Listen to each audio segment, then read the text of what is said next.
If you want equal justice for all and true freedom, lasting peace, then America, defend life. These were the words of St. John Paul II on his way out of the United States in September 1987. During his visit to the United States that year, he called the nation beautiful and blessed, but reminded us for not the first time, but actually the second time, that Americans' greatness lies in how we treat the weakest and most defenseless. And this 250th year anniversary of the United States being founded, I had the privilege and honor of connecting with Liam McDonald, who rode across the United States from California to Delaware, so quite literally the entire width of the United States, raising money and awareness for the cause of biking for babies, for our mission, for our partnered pregnancy centers. I'll share, what we talked about here soon, but for Liam, the connection between his bike ride and the mission of biking for babies can boil down to one word that John Paul II also focused on: this concept of freedom, this concept that is so important to our nation, is defined in so many different ways. But we as Christians know that true freedom comes from Jesus Christ and nothing else. And in this special year, in this special time, we pray for a renewal of heart, a renewal of our culture, and a renewal of all of our souls oriented towards true freedom, especially as JP2 defines it. If you want equal justice for all and true freedom and lasting peace, then America defend life. Check out my interview with Liam now. Well, my name is Liam McDonald. Um, I'm the middle of 10 children, so big Irish Catholic family. I grew up most of my life. I was born in Minnesota, but then we moved right when I was really young to Iowa, right outside Iowa City, which is where I grew up. I was homeschooled all the way through high school there. Really enjoyed it. Got really close with all my siblings. We moved to northern Indiana in 2020, and then shortly after that, I started attending Indiana University, uh, getting my bachelor's in business management and supply chain management. Nice. Yeah. Were you involved in any like clubs or any activities when you were in school?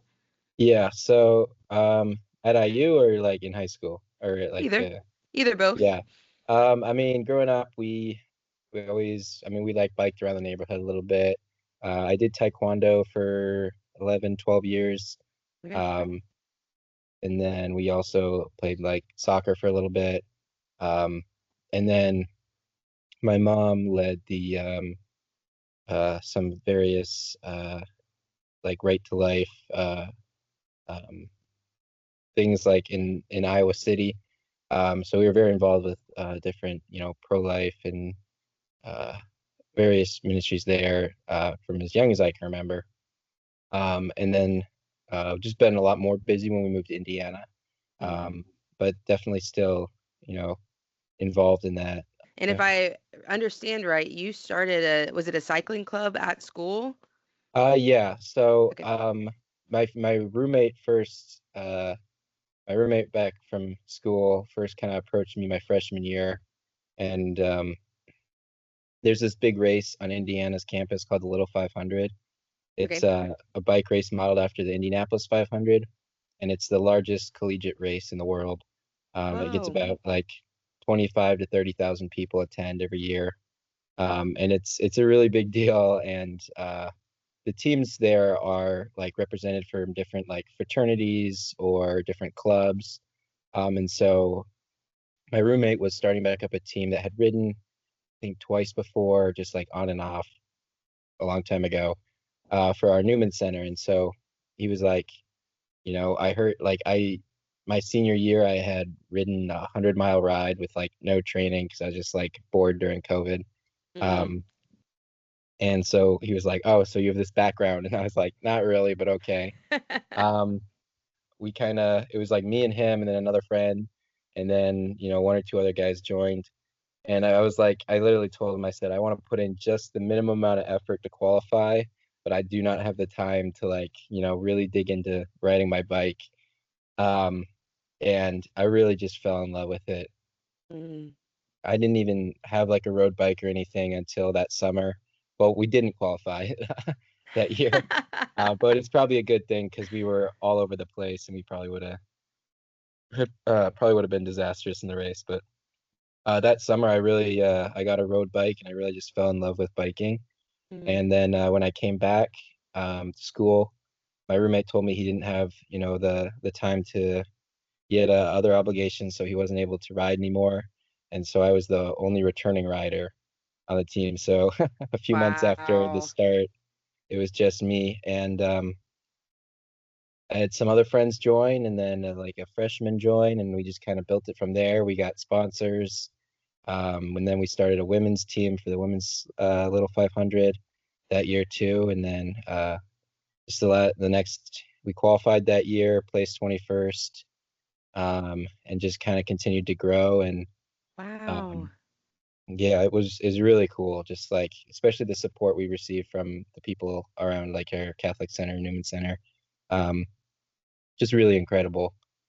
Being able to like represent them and putting all this work and then we had like find a coach, have all these different things and all Mm. these different procedures into place to kind of have it continue after I graduate and it was really just such a blessing to be able to get to know these guys and one of the guys who I started with, he was the freshman. He graduated in 3 years, so he graduated with me this last spring. Oh, But cool. he's getting married in September, and all of the original team are all groomsmen in his wedding. And Wow. so it's really just been uh, it was just the most incredible experience. Getting to bike with them, pray with them, Mm. see them at mass, and just hundreds of hours of training together. And it just yeah. So that was kind of my intro into biking. Um, and yeah, the Little 500 itself is like purely sprinting. Okay. It's just incredibly intense. You're full effort, max heart rate the whole time. Mm-hmm. It's a team sport, so it's kind of like relay. So you like do an exchange to the next guy who comes on. Um, but what I found I was really good at was endurance, and so I started trying like in the summers, kind of like in the off season where I'd have time to do whatever I was kind of interested in instead of like just training specifically for the event like we would Mm-hmm. for the rest of the year. That's when I kind of got interested in, doing some like longer time trials, these longer endurance events, and that's how I kind of got interested in all of that. Awesome. So yeah, the Little 500 is very different than your Sea to Shining Sea ride that you just Yeah, completed, which was how many miles was it? 3,200? 3,400. Yeah, Wow. So you went from San Diego, California to Delaware Beach in Delaware in how many days? 35 days. 35 Yeah, days five you're on the weeks. road. So, I mean, you're right at 100 miles a day for 35 days straight. Did Yeah. you take any off days? Yeah, so I had planned to take 2 rest days. I ended up taking three. And so just kind of moving mileage around and stuff like that. So I averaged a little over 100 miles on the days I actually rode. But yeah, I had Wow. yeah, 3 rest days. That's amazing. 3 rest days in 35 days is crazy. Yeah. Okay, so yeah, let's talk about some of those numbers. So you went 3,400 miles. What was your shortest day? My shortest day was 40 miles. Okay. That was in Missouri. It was not supposed to be 40 miles. And I got, I don't want to say heat stroke, but it was definitely like heat illness in the early parts of it. I walked into a grocery store or like a gas station store and I couldn't remember where I was or what I was doing. And so I Whoa. was like, okay, I need to so I went across the street, I checked into this motel, and I just sat in the cool air conditioning for the rest of the day, slept, Wow. and tried to drink as much liquid as I could. Yes. And that was in, it's 95 degrees. Humidity is almost 100%. It's just, sun is just bearing down on you. And no matter how much like liquid you drink, it's like the salt content is what's hard to replace. And Mm-hmm. so the previous day I drank almost 5 gallons of liquid. Still, I'm a heavy sweater, but it still was, yeah, not enough. That's incredible. Wow. I'm glad you're safe and healthy after that. Yeah, no, it was, yeah. Next day I was perfectly fine. Your body just needed a minute, just needed a Yep. chance to relax. Yeah. Good. So, shortest day, unplanned. What about your longest day? What was your longest The, day? the longest day, I think I had 3 days longer than 150 miles. But Wow. my longest day was the day before that, um, going from, I think, Tipton, Missouri to St. Louis, Missouri. Mm. And that was 160 miles, and then a little over 5,000 feet of elevation. I know elevation's a big thing. So, do you know how much elevation you climbed in the whole trip? Yeah, it was 129,920 feet. Oh my goodness. Yeah, That number is just wild. yeah. Have you ever experienced, I mean, anything like this before? No, so the steepest hill I'd ever climbed was almost 500 feet before uh day one, and then day one I had a 3,500 foot climb up a mountain in California, Oh and my then a God. 2,700 foot climb like 10 miles after that. And so Wild. just, yeah, absolutely insane. So you got some speed then. What was your max speed you encountered on the road? Um, on the downhill, yeah, I broke like every speed record I had, which is like those were all in races and stuff. So now I don't have that, but still. Um, yeah, so my fastest downhill speed, I think at one point I hit 53 miles an hour. And that's with about 50 pounds of gear. Wow. But there were times when I, would average like 40 to 50 miles an hour for 5, 10 mile stretches. And how fast were you going just like on average? On average, on the days where I didn't have any like hills, like on a flat day, I would go about 15 or 16 miles an hour. The Okay. average for the total trip with the elevation and everything was about 13 miles an hour, almost on the dot. And then how many states did you end up riding through? I believe 14. 14 states. Yeah, but that's, yeah, really only like 12, but I went through the Four Corners Monument. Oh, So I counted Nevada and Utah. absolutely. Get Yeah. them all in there. Yep. Which would you say is your favorite state that you rode through? Arizona. It Really? was, yeah, I did not expect that. I thought Arizona was just going to be brutally hot, but I kind Yeah. of entered the state in like the middle of it and then went north pretty quick and to pretty high elevation. So the temperature wasn't bad at all. Hmm. And just, it was such a diverse, um, climate. Like there was just mountainous backgrounds like for a lot of it, and it like changed from kind of these more like brownish mountains to then like greenish mountains as I like approached the Grand Canyon, where I got to camp overnight, which was incredible. Hmm. Um, and it was there's like as you're approaching the Grand Canyon, these I came down like this one mountain and was on kind of this like rural high old highway road, and it was just like the most beautiful scenery. You're like maybe at 6,000 feet altitude, and on either side of you is just like these meadows and stuff for 50 miles. And then once you get to the Grand Canyon, it's just it's the Grand Canyon was on my left for like 20 miles. Then on my right is Wow. like the foresty area, which I also didn't know that there was forests in Arizona. Hmm. And then from there, you descend out of the Grand Canyon, like in the national park, and like literally instantly, it's completely different scenery. Like those, like the Red Rock, like mountains where you can kind of see the different layers. Hmm. Um, those were just incredible, like as a backdrop. And then I also got to go through like Monument Valley, so you have these like rock structures just coming right out of the ground. That was also really cool. Our country's so beautiful and you don't get to slow down and see it. I Yeah, guess this afforded you that opportunity to see all of that. yeah. Amazing. All right, last number questions. What was the highest temp you encountered and what was the lowest temperature? Oh, temp. The lowest was camping overnight in Colorado. It got down to 37 degrees. And Whoa. then the highest temperature was 102 degrees. And that was the second day in California.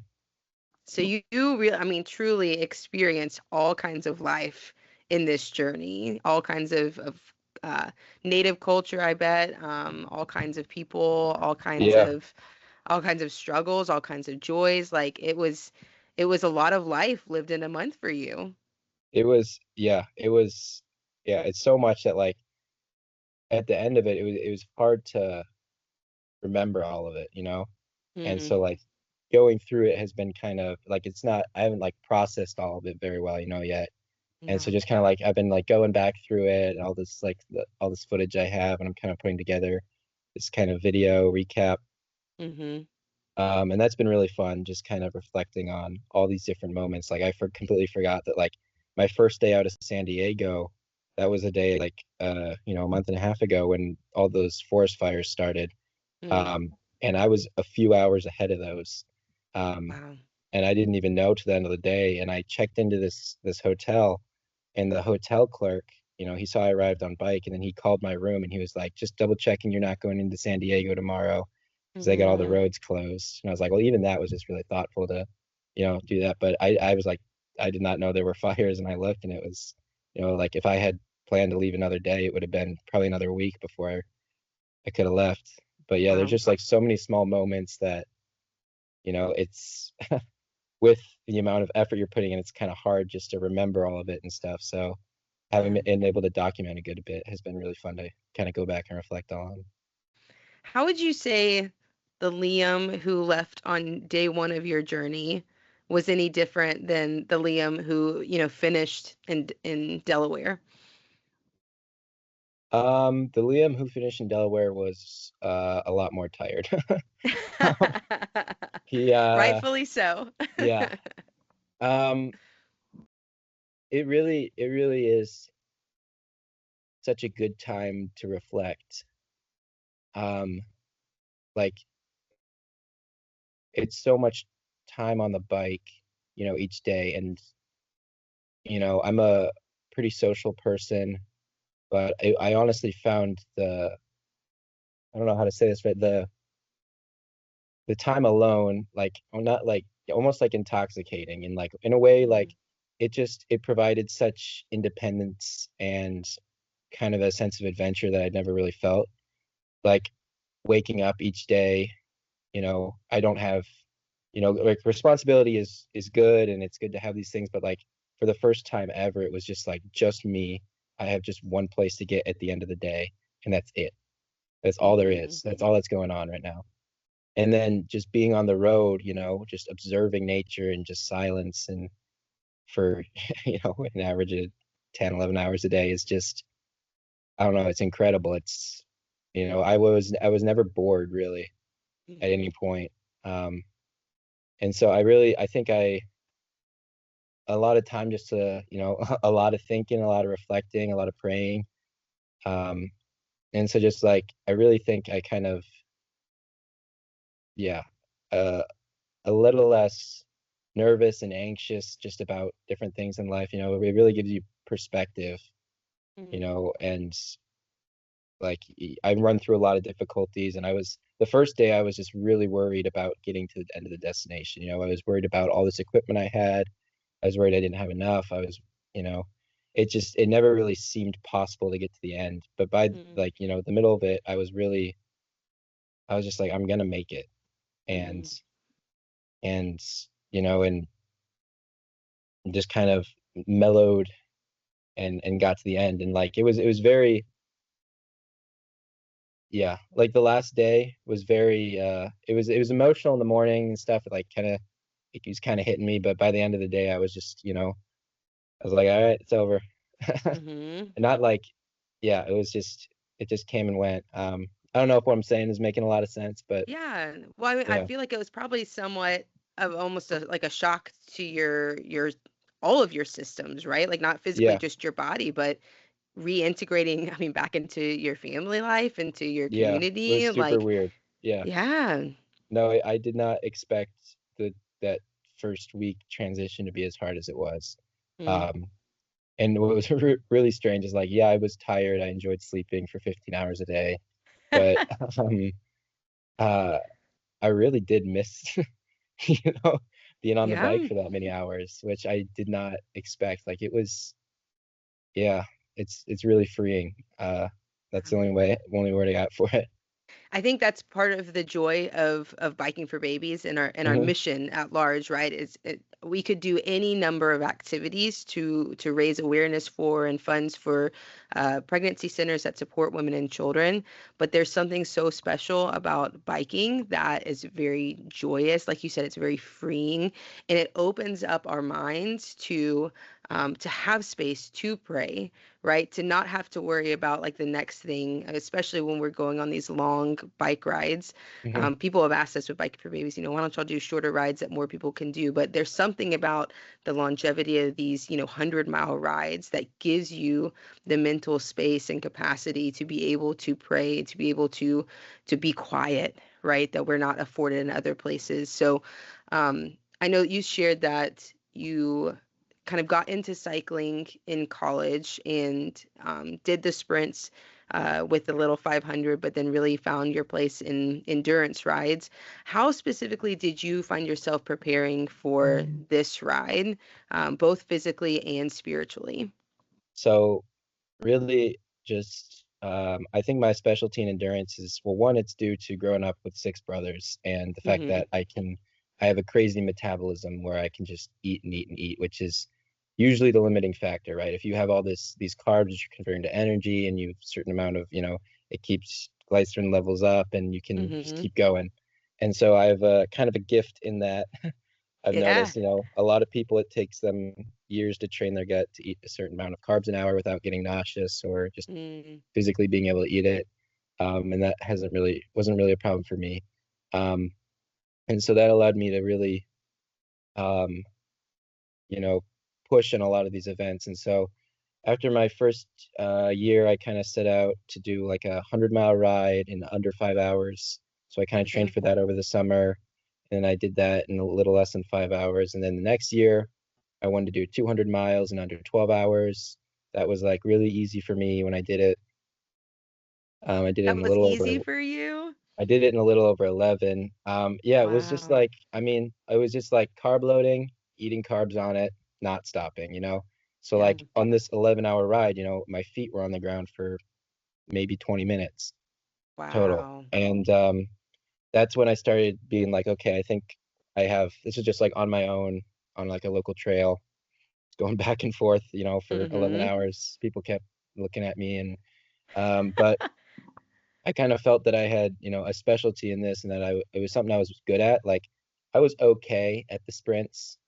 And I'll touch a little bit on that and kind of preparing, but yeah, I'm also like a bigger guy. I'm 6'2". Mm-hmm.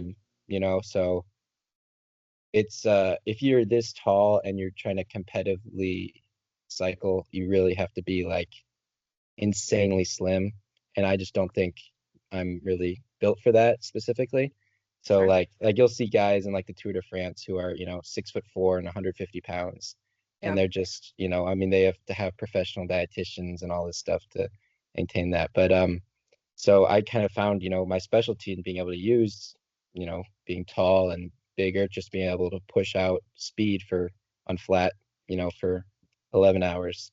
Right. Um, and so I signed up for the 24-hour national championship um, in where was that?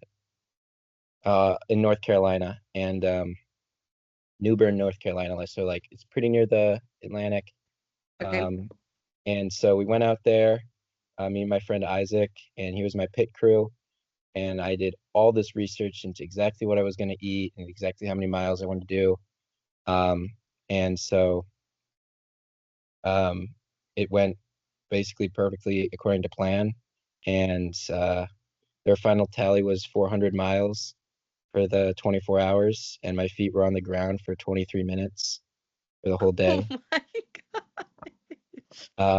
And I burned That's crazy. burned 17,000 calories and just I'm sure I you got did. first in my age group. I got top 10 in the overall. Um, and that was just that kind of opened a lot of doors for me to be like, okay, this is something I'm good at. And then Mm-hmm. that following spring, I competed in the 12-hour national championship in Ohio, and I placed third in that. And it Wow. was crazy windy day. That was a hard one. I was about to Um, say good win, like from the back. no, because I mean it's a loop, but it's still 22-mile-per-hour winds. They're still gonna Shoo. for 12 hours is still a mental battle. Yes, But absolutely. yeah, so that was summer of 24, 24, no, 25. Yeah. And so that summer, me and my teammate Sean, who are the returning riders for Godspeed for this last year, which was our senior year, Mm. um, really wanted to just kind of push it. And so I really just did a ton of miles in the summer last summer. I cut about 20 pounds and then just really focused in, did all this research, talked to all these other coaches and stuff on training plan. And so, I focused really in on nutrition and training, and then Mm-hmm. also making sure the training was like backed by, science and all this other stuff to make sure what we were doing actually really helped. And that Yes. was just monumental in taking us from, where we were at to where we were in the spring. But the other Mm-hmm. thing is all of that is very, very sprint focused. Okay. So like reducing lactic threshold so you're able to go at a certain level for a lot longer. And then also it's really focused on acceleration. Just with the way that the race goes, you accelerate to get back into the pack, you accelerate to get out to give the next guy time to get in. Mm. Um, and then also the pack just speeds up and slows down super rapidly. Mm-hmm. And so that was really what we were focusing on. So that was my background coming into the summer. And I knew the race is in late April, right? And I start Mm-hmm. a few weeks after. And so it's not like I'm going to have time. That time I basically just need a rest. So it was not ideal training for it. I had this endurance Yep. background and I really focused in on sprinting for like 9 months. Um, but I kind of paired that with um, like the years, but like that's what I had done. Like this summer, I do this endurance, so I was kind of used to it in that way. Mm-hmm. Um, and so, but I kind of made up for that with just the insane amount of planning that I've done, just with how long I was planning the trip.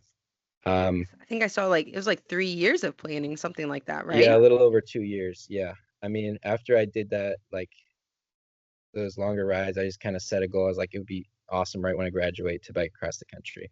Mm-hmm. Um, And so, just starting looking at routes, logistics, things like that. And I changed up so many plans throughout it. Mm-hmm. Um, but we can talk about that a little later. But this preparing spiritually for it was definitely something, I was like, all right, well, I don't really know how dangerous it's going to be or anything. So I was like, definitely Yeah. get the confession beforehand. Yep.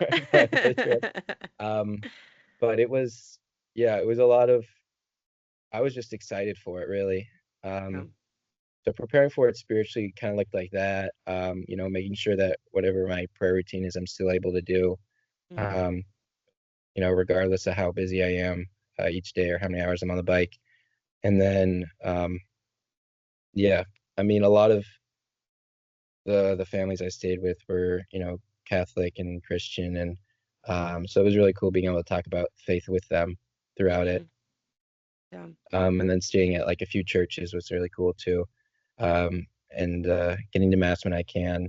Definitely, I mean, every Sunday, but on weekdays or doing a holy hour, which did not happen very often just based on where I ended up each day. But Sure. um, yeah, preparing spiritually for it was just a lot of, trust that all these little things I was really nervous about, flying with my bike for the first time, that Mm. the equipment wasn't going to fall apart, that a part of my bike wasn't going to break. I was just like, all right, if you want this to happen, it'll happen, like if my frame snaps, and I'm like, okay, that's just, it's time to throw my stuff in a bag and book a flight home, or, Yep. and so, Clarity there. yeah. And so, and I was like, if you want to come together, and that, I mean, that last week was I probably spent 30 hours alone planning it Mm, before flying out on Sunday, yeah.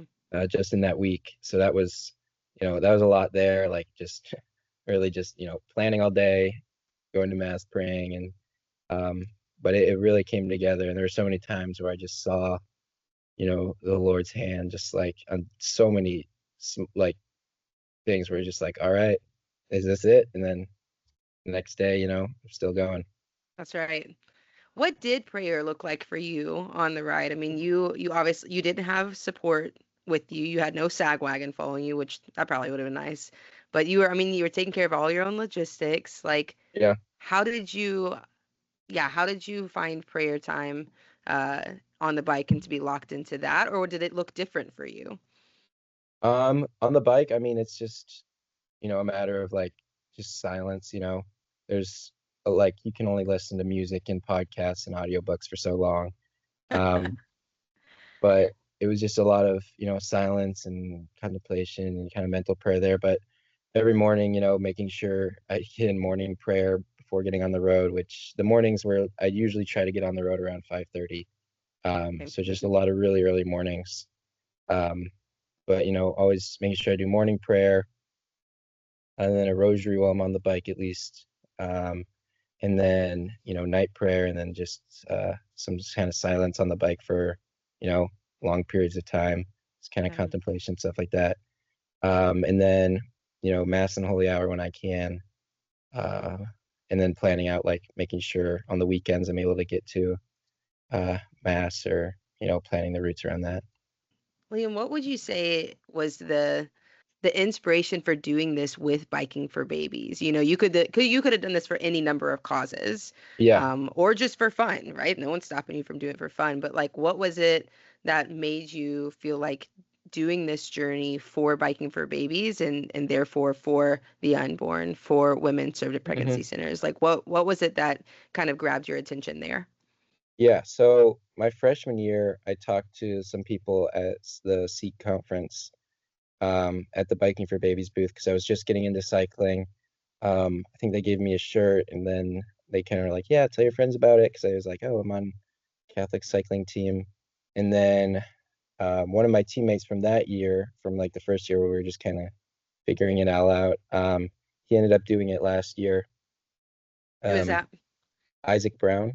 Oh, nice. Very Yeah, good. he's a character. um, yeah. And so I think he's doing it again this year. Yeah. And so we always talked about, you know, doing it, and it was always kind of there. But I had that summer I was super busy working. It was also kind of a quick turnaround. Like I was not biking very much at that point. Like I just kind of picked it up. Hmm. Um, and then the next summer, I talked to them again at the Seek that winter. Um, and then they sent me some like promotional stuff. Or maybe it was the year after. Forget. I think it was the year after.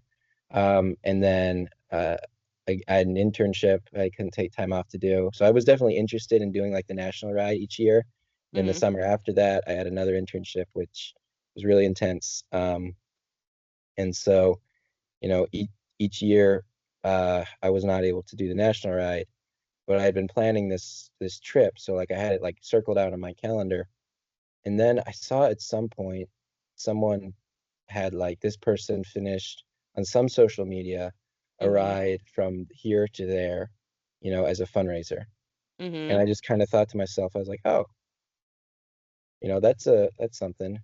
And then I started, my friend Isaac did it that summer. I started thinking more about it. Um, and then the big turning point when I was thinking about, like obviously the cause is a huge part for me. I grew up in middle of 10, very involved with it. I think, it's something I'm very passionate about. Hmm. Um, but logistically, I mean, you have to, you're planning this route in all these cities you're stopping, you're feeding yourself, you're trying to keep the gear light, and you're trying to find a place to stay each night. And Hmm. it occurred to me, I was like, I could do this for something where people would be like, really glad to host me, and then also very supportive of doing it for something that's not just me for my own kicks and giggles, which should be great, but also Hmm. it means a lot more when you're, when there's something bigger than just yourself. And then also you're getting a lot more people involved in it. It's, Yes. you're reaching so many more people, and also you're not losing your mind being alone every day for 10 hours. You're able to sit down and, have basically this conversation we're having, Yeah. every day for a month, and it never got old. And then meeting the people never felt like a chore, no matter how tired I Mhm. was, it was always just a pleasure to sit down and have dinner with so many different people. Um, Mhm. and I mean, a lot of, honestly, I had these like detailed notes with who I was staying with, like their number, the email, and then like the thread of conversations and their Mhm. address and stuff like that. But a lot of the times I'd show up on the doorstep, and there's, 25 host families, or I think there's like 23. And like I would have no idea how it came to be, whether it was you guys helping me find the family, whether it was me just emailing a parish, Yeah. and asking if they have a host family, whether it was, a friend of a friend. And then so always figuring out that, and then them being like, how did you hear about, like, we just got a text from this guy. I'm like, I've never heard that name in my life. Oh my God. Like that happened probably 10 times. Um, Wow. so that was also really fun. You know, but Did you just, yeah. remember whose house you were going to? Like when you rode up to someone's house, did you remember who lived there? Or you just like, "Hey, I'm Liam. Who are you again?" Well, I would check the notes like for the address and stuff as I was getting close. So like I'd be like, oh, this is Ted and Robin. Like this is, them for this day. Uh, Yeah. and so I would know that, and they'd be expecting me. I would communicate with them throughout the day, being like, this is my ETA, which would Mm. change often, but um, yeah. I can imagine like just getting to know so many people and getting to share what you're doing with them and then Mhm. hearing their life stories too and Yeah. why they even said yes to having some random guy biking across the country stay with them. I mean, Yep. that's really cool. Yeah. That's awesome. All right. I would love to know, I mean, you shared a lot of like really beautiful moments that have happened or and did happen on this journey. And so I would love to know, maybe conversely, like what are some of the things that were big struggles for you, we'll get to more highs in a second, but like what were some of your lows that you experienced on this ride? Yeah. I definitely don't want to minimize that. There were a lot. There were definitely As there probably lows. should be, as you're riding Yeah. across the country. I would say most of them were in the first half. Mm, Um, yeah. So, I mean, I would say when I set out, I didn't think I'd make it, all the yeah. way. I was so sure something would go wrong. It just didn't, or my, body would fall apart, or there'd be a tick in Hmm. my knee, and I was just like, this is it. And there were so many times where I was like, this is it.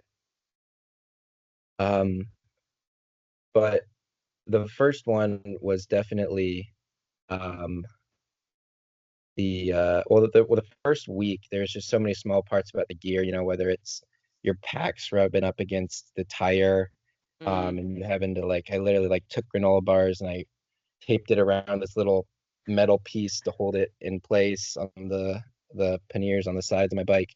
yes. um and just like, you know zip zip ties to different parts and moving things around, like that was a lot, and then figuring out like, um at the end of the day, you pull your bike into someone's garage and then you have to get all your stuff to the room and then back, and you're trying to minimize the time in the morning because you're already waking Hmm. up. And you have like, I mean, honestly, a really hard part is I probably got 7 hours of sleep on average, which is, Okay. you know, one, probably I usually probably get around 8 or 9, which is a lot, Hmm. but when you're biking that much, you want, 10 to 11. And Yes. so Yeah. that definitely became a struggle. The rest days helped a lot, catch up on that. But just, with this, just the schedule and getting up at, 4:30, 4:45, and then it took, an hour to get going in the morning. Just by nature of, pumping up the tires, living up the chain, Hmm. making sure everything's in the right spot, having to stop and get groceries right before you go out and making sure all that. So that, getting going in the morning was always a struggle. But so fixing all the gear the first week, nothing really too big. But then I got into the Rockies, and just the elevation gain and Yeah. the altitude was really rough. I Mm. had kind of like on and off, but mostly on, headaches for like 3 days. That would get really intense, especially in the evenings. Because I mean, you're climbing up a mountain for a few hours and then you're just descending a few thousand feet in a number of minutes. And so that just really affects, you're gonna get a headache, That's right. Lots essentially. of pressure. But also the air's thinner, so you're not getting as much oxygen, and it's a lot harder just to do everything, and you're a lot more tired, and you don't even really realize it. Mm-hmm. And then you're pairing that with the fact that you're climbing up, each day the most elevation you've ever done. And so by the time I made it to one of the steepest days and the day with the biggest climb, which is a 4,000-foot climb up Wolf Creek Pass in Colorado, my knees, like specifically like my kneecaps, really hurt, especially my right one. And I had I have like a compression sleeve for it I was wearing, but it just was not helping. I was like shifting the way I was pedaling a lot, trying to just relieve some of the pain, but it was really, really intense. And so it was a 3.5 hour climb up the hill, and I was just like, this is what, as I was doing, I was like, this is just really bad for my knee right now. Like, I'm gonna really hurt it. And I was like, I think this is, this might be it. Yeah. Yeah. And I mean, it just took so long, and it was so steep. It really, really was tough, and I had already had a few days in a row of really steep days, and I knew the next day uh, was almost as much elevation, was 2 more mountain passes I had to climb. And so that's just sitting in the front of my head as I'm climbing up. And so I get to the top, I'm at 10,800 feet. And then, I got to go downhill for basically the rest of the day. Yeah, so that was really nice. And then that night I was like, all right, I think I have to take a rest day. Um, uh, so the next day I didn't bike at all. And then I kind of adjusted my seat height a little bit, shifted stuff around. And then the next day after that was my last day in the Rockies. And it was a lot easier than the days before, or the 2 days before. But I really thought that it was over that day. I was like, it was a lot of pain. Yeah. And And you'd just ask going, for clarity, right? Like you'd ask yeah, for God to be like very clear with you, like if it's my yeah, time to be done, like then that's it. So, yeah.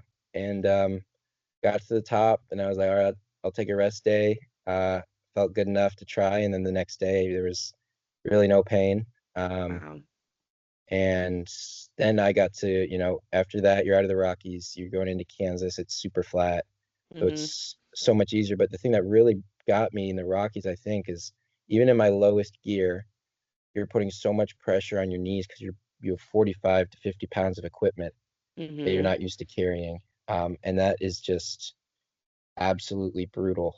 It's Yeah. so much extra pressure on your knees because you're out of the saddle, you're moving back and forth, trying to climb up this hill, and it's just, taking forever. And then also you're exhausted because of the air. It was just a combination of a lot of things at once, and that really affects, your mental space. And so there doesn't seem when there's multiple problems kind of stacking up like that, it's really hard to see through. They just all feel really big. Yeah. But the knee issue was really big. But but I got through it.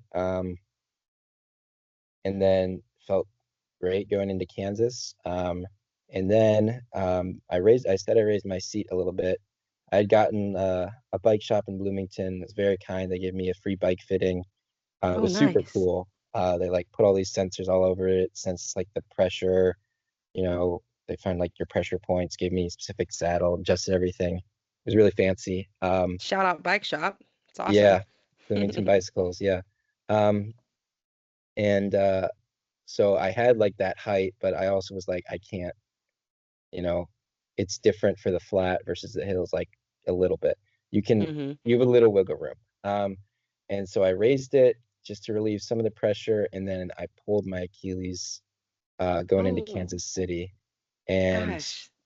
I don't know if like how much I pulled it, how bad it was, but it started swelling and it was just insane pain for that Mm, day. And it just like I just slowly started noticing it, like maybe mile 60, and it was like a 125-mile day. mm-hmm. It's also the start of like the hottest period of the trip. And I got into Kansas City and I was like, I gotta do something. I was staying with a family friend there, and he was like, I was like, I think tomorrow morning, I'm gonna take anything I don't need, absolutely need, and ship it. Like, I haven't used all these, like a few of these things. Like I made sure I'd always keep like an emergency kit and stuff. But like, Mm-hmm. I shipped my tent, my sleeping pad, all of that, which wasn't super heavy, but 5 to 10 pounds of Enough. gear is gonna help. Yeah. So he was kind enough to ship that for me. And I shipped it to like a house where I'd be later in Indiana. Mm-hmm. Because I was like, okay, I think I might need the tent for, some point in Appalachia, where I didn't Mm-hmm. have stays. But that helped a little bit. Um, but the big thing then was I was like, okay, this is this could be really bad because like, you use your foot a lot when biking. Just a Um, little, every once in a while. that pain was a lot, and again, I was just like, this is it. This time I was pretty sure it was it. I had Mm, to walk up all the hills, which adds a long time and is yeah. really hard to do. And so I get 10 miles into the ride the next day out of Kansas City, and there's kind of a thunderstorm coming, a lot of rain. So I pull into like a McDonald's and just waited out for an hour, and it was sunny for the rest of the day. But Mm-hmm. I'm just like, this pain, like it's still really there. Nothing really, I iced it and tried all this stuff. But what I ended up doing was switching out of my bike shoes, which are like have the clip-ins to the pedals, to Mm-hmm.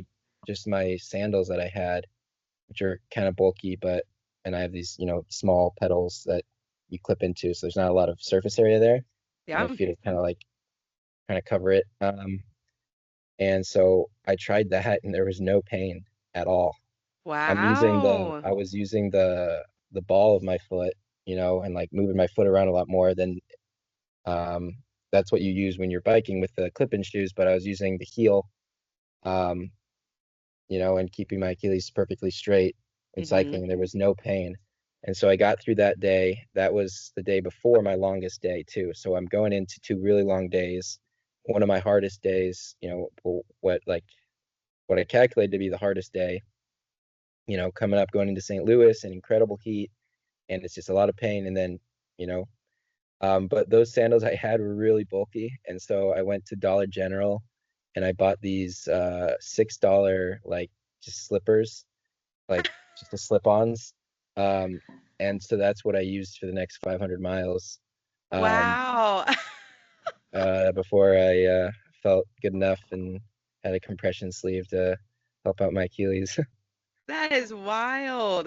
Yeah, So there is some truth to biking in sandals, I guess. It is, yeah, can be good. yeah, We have a missionary every year, Father Tony. He's a priest out of Lincoln, Nebraska, and he always rides in his Chacos. And all of us always just assume that, that can't be comfortable, that can't be, effective, but apparently there's some it's a trick lot there. better. Yeah, I wouldn't mind it as much if I had bigger pedals. It was really hard to do with the thin, the small, Mm, you have like no surface area. So that feet was sliding definitely a everywhere. struggle. But on flat pedals, I would, yeah. You made a comment a second ago about how you encountered like multiple issues at a time. Like they were things that just were stacking on Yeah. top of each other. And did you ever have any moment of like thinking back and recalling like women or families in unplanned pregnancies that like they also would be Yeah. experiencing like multiple issues like stacking on top of each other and having to navigate through that? I mean, like what was that connection ever like for you? There was a day in Colorado where a previous rider named Michael Sparks, he's a seminarian for Diocese of Pueblo. He rode with me for like 20, 30 miles. Hmm. And we talked a decent bit about that, and kind of about this idea of suffering. When you're really down in it, it's really easy just to, before each hill, think of somebody in your mind and kind of like offer it up for them. And this idea of like you're suffering and it's bringing you closer, well, you can offer your suffering up and, to Christ on the cross, and you can draw closer in the spiritual aspect, but also like you were saying, like you know, there's so much difficulty in so many people's lives and so many issues that like you can never fully understand, but you can, you're both, you can relate to them in certain ways, and Yeah. this idea that like going through some, suffering to, help fundraise, to get this, to get across the country, to raise as much awareness, to raise as much funds as possible for these Mm-hmm. people. That is something that, occurs to you when you're, on the breaking point, when you're in a lot of pain, when you're, thinking about getting off the bike for the day, but you want to put in a few extra miles to get to where you're, planning on going, to stay on schedule, to have this greater purpose is was such a motivator to, Mm-hmm. have those families and those people, and, the people I've known, and the experiences, and the things I've been able to see, to have that in the back of your mind throughout all of these was something that made it a lot more special and a lot more meaningful. It, yeah, it's something to just to do something hard, and it's another thing to do something hard for someone. Yes. And uh, yeah, and it really takes you out of thinking just about yourself, which Mm-hmm. I find really helpful. Um, I find a lot of the time, it's really easy just to have my, thoughts wander to just all my problems. But Mm-hmm. when you're doing something like this, and when you're in those painful problems or painful situations, you think about like, all the blessings you have and how you've taken these all for granted. But that also comes with, thinking about all those who don't have those kind of blessings and haven't experienced that, and haven't had, stable family life, haven't had, incredible siblings and incredible mother, like, and are going through these difficult times and have these difficult decisions to make.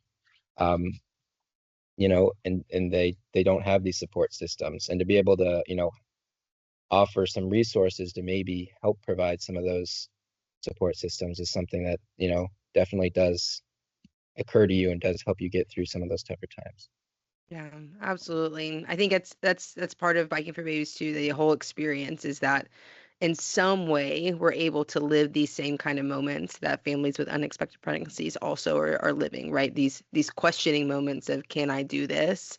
Am I made for this? Have I Hmm. made the right decision? Do I have the right support? Or if I already know that I don't, like, where can I find it? So it's Yeah. really cool that you also experienced that as you were going across the country. All right. I want to know more about the highest highs though. What were the you know, mountains that you experienced on your Um, journey? I really, really, really enjoyed the downhills. I can't tell you enough how much fun it is too. I had not been living the full cycling experience in Indiana. We have hills in southern Indiana, but they're nothing like these. Not having a single pedal stroke in half an hour and just Wow. speeding along, And the really fun ones to go down are the winding mountains that go like back and forth, because you feel like that's what you Yes. see in like the Tour de France, them and they're pivoting and stuff. And of course, I have all these bags and stuff on my bike, but still, um, it was still really, really fun to do those. And then to have my GoPro mounted on the front and then have all that footage to be able to watch, it's kind of mesmerizing. And it's even more mesmerizing to be there in the moment. It's really, really fun.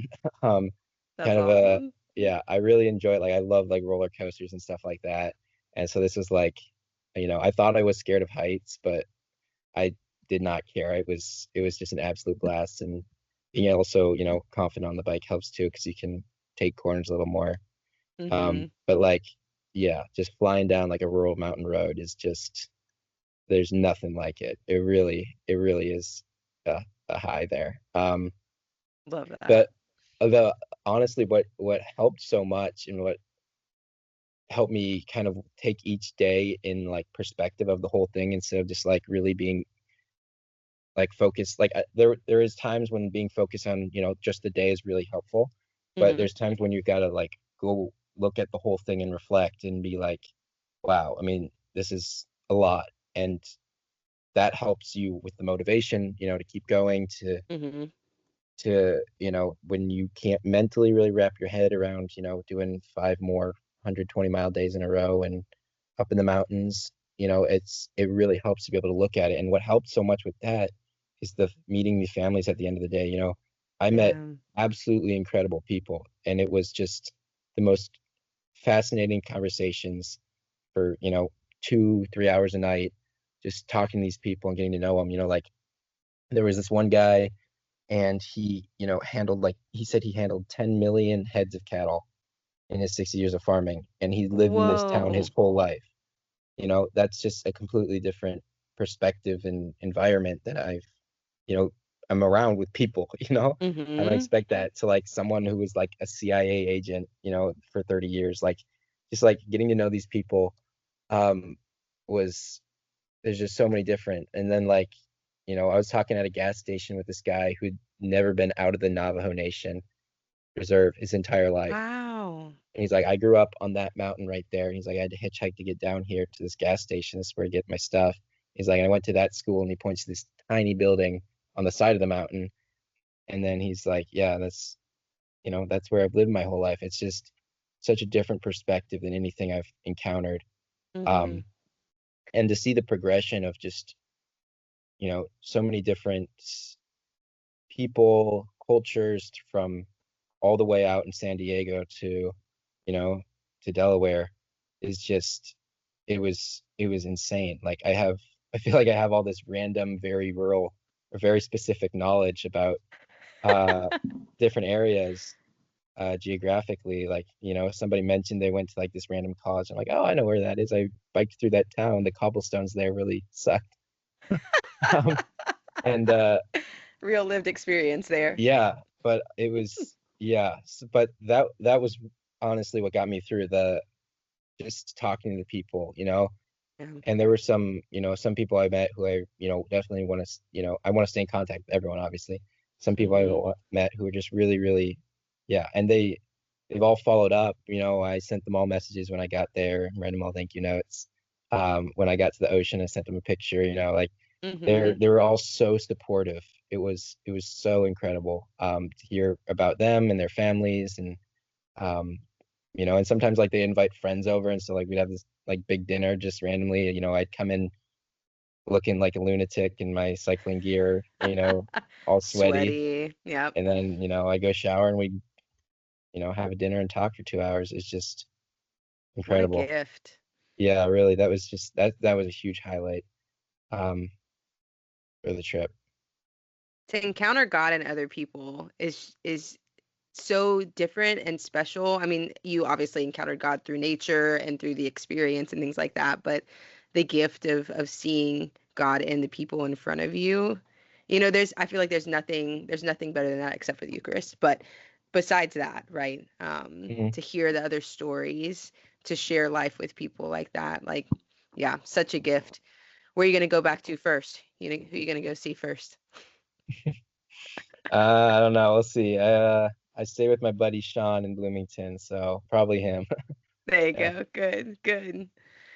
Well, Liam, I mean, it's 250 years of America. Happy birthday, America, this year. Hmm. I know that was like Yeah. kind of the fun of you doing this too. Yeah. I hope you got to see exciting, fun, American things as you went. Did you get to hop on Old Route 66 at all? Because they're celebrating Yep. an anniversary this year too. Yeah. I went on Old Route 66. I rode through Gettysburg. I spent the night in DC after I finished my ride. Went Cool. to the Washington Monument, um, all of that. So that was really cool getting to, you know, go through the country leading up to, you know, almost exactly on the anniversary. Um, yeah, that was incredible. What kind of role do you think Biking for Babies has in helping to ensure that our American values endure long into the future? I think that my biggest takeaway, you know, was just this idea of, you know, freedom, like the feeling when you get on the bike and you just are going, right? And this is kind of what I was thinking was like the connection between the cause and the ride. Um, and I was just so grateful for all the people in my life who had brought me to that point. You know, it wasn't just me being like, screw my responsibilities to go out. I felt like I was pretty responsible in planning and making sure and, moving things around, um, to make sure that this was a time where I was like, okay, I'm not shirking anything. I've been Yep. planning this for so long. It's not a spur of the moment, but I had the freedom to do that, and especially in the support from the people around me for that. And that's Mm, what contributed to that. And I think a lot of people lack options and freedom in their lives. And yeah. I think that's what I've really noticed.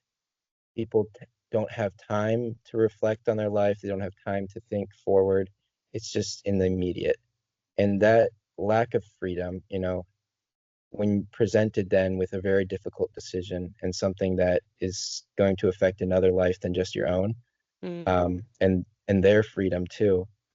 Um, I think then this idea of what this country was built on and you know, what the idea of, resisting, tyranny and ensuring the rights of every human being, um, we have to think about who's included in that, yeah. whether that's, the women and their rights, but also the child, and Yeah.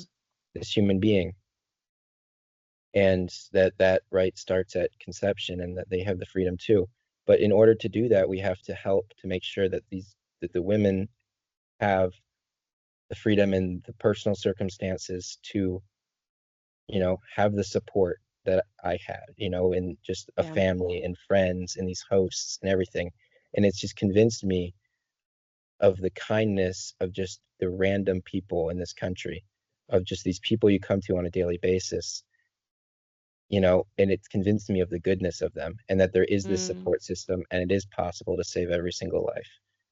And that the freedom of the individual can coexist with the freedom of the child inside of them, and that this goal of maintaining that in the personal decisions, but also in the physical safety of them. It starts with you know it starts with awareness. It starts with the individual. It starts with yeah. someone in their community saying, hey, I want to start a bike ride for fundraising for this, and then that growing and them contacting multiple people, all these places around them, and then just it starts with a culture of that. And I think that that's the place that I think Biking for Babies does a really good job of building this culture and promoting that, of not just throwing money at it, but of personally connecting, raising funds that are very intentional to very specific Mm, places, sharing stories, maintaining this connection. And I think that that really promotes this idea of freedom of choice for all the parties involved, and to kind of live this incredible experience and of experiencing all that this life has. Like this mm, last life, or this last month, I've really felt like I've just got to experience so much of life, yes. and I just know how good it is, and that they have the freedom to explore and experience that also. Yeah, JP2 talked about that so beautifully. He said, if you want peace, work for justice. If you want justice, defend life. If you want life, defend the truth. So um, I think that we all should be more open to that. And I think that when we are open to that, there's this whole transformation internally that happens that then radiates to every person that we encounter, just like you encountered this summer. So Mhm. thank you so much for doing this summer. I mean, it sounds like you had a blast as well, but what you've done is very impactful and it's very inspirational for a lot of people. Yeah, And people will see your story, and hear what you've shared here, and hopefully think about what they're doing in their lives yeah. in order to spread this culture of life. So thank you so much. And thank you. I mean, this the support you guys have offered and the countless hours you've put in helping, connect hosts and all this stuff. Just, from the moment I remember calling Nikki in October and then just being like, kind of hitting me that this is actually happening. It's Yeah. just, the hundreds of emails back and forth between all the different people. It's just been incredible, the support you guys have been able to offer. And so I'm very, very grateful to everyone at the organization. Absolutely. It's been a joy to get to know you, and yeah, hopefully we're some of the ones that you stay in touch with and everything. So Yes, for sure. so I know seminary's next for you, but what's next for Liam for biking? Any grand plans in the future now? Um, the Ultra Endurance Midwest Championship is July 25th. So I'll be in Chili Chillicothe, Ohio, doing the 24-hour championship there. Amazing. Um, so already started planning all the nutrition and kind of the balance of fully recovering, because like I feel recovered, but also, my stats, specific, very heart rate, wattage, power, all that, that all takes quite a bit of time for your body to fully recover. But then Hmm. also kind of staying fit for the actual race. So it's a really weird time to balance all that. But I'll be doing that August.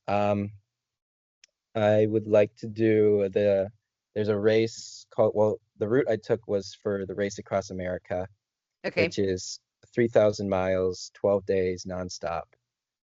It's called the world's toughest bike race. Eventually, I'd like to do that, but I think that's a few years down the road. But next summer, I'd like to do the Race Across the East, which goes from mid-Ohio all the way to the coast in a Beautiful. little over 2 days. So it's about 600 miles. Wow. So I think that'd be really fun. Beautiful. I really, really enjoyed that part of the country. And I think it'd be logistically a lot easier to do. But that's kind of my next big goal. But again, if it's meant to be, it'll happen. That's right. If I hurt my leg and I'm like, all right, this is the end of my biking, then that could happen too. But God willing, that's the plan. Amazing. You're incredible, Liam. It's been so good to get to talk to you, and Thank you. yeah, thank you again Yeah, for all this, and likewise. we wish you the best. Appreciate it. Thank you.